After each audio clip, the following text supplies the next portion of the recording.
Well, been looking at it. We're over 5 years old. We've exceeded the expectations for the first 5 years. However, with the current economy affecting both the artists and the audiences, it didn't seem as if that plan was going to work for another 5 years. So everything that I looked at doing to get us through the next five just seemed like this wasn't the right time. And so pretty much,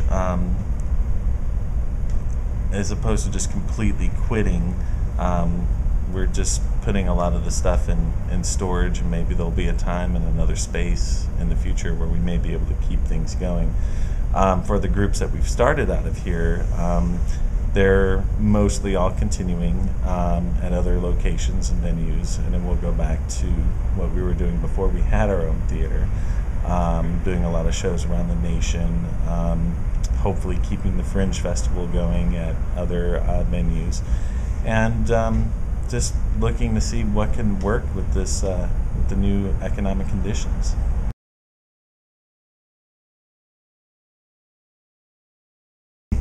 I think the fact that we were looking at doing maybe like 2 or 3 other companies, and it turned out to be over 30 different companies, that we were able to give a lot of people a shot, whereas they couldn't find a shot anywhere else.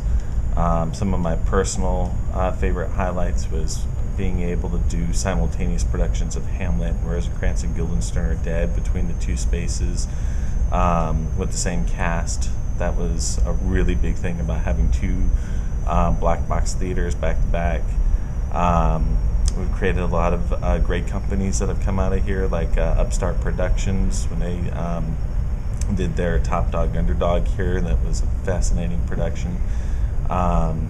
We've got the Exposure Showcase and all the different things that we've done with the DFW Playwrights Alliance over the years.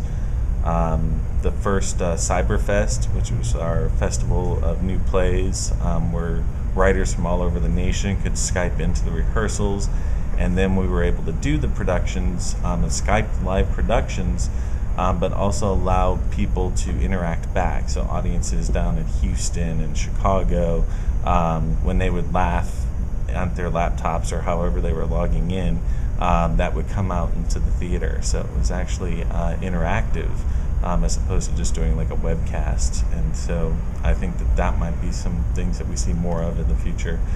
And taking the risks that a lot of larger corporations, larger theaters and stuff wouldn't have been able to do.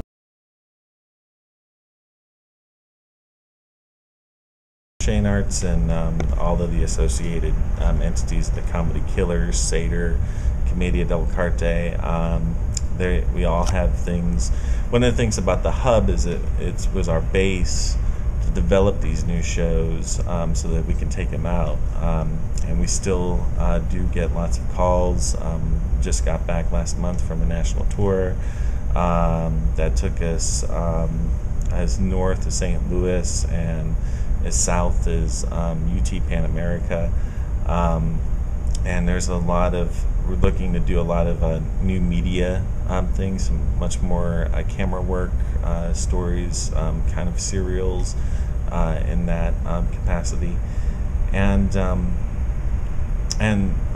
the companies also, that housed here, like the Exposure Showcase, Muscle Memory Dance Theater, Level Ground, Broken Gears, they're all moving on to other spaces and being able to still keep going strong.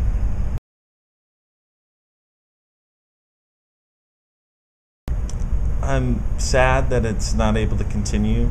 I was thinking whenever we opened the hub that it would, be here through various incarnations under different leadership, both artistically and on the production side of things.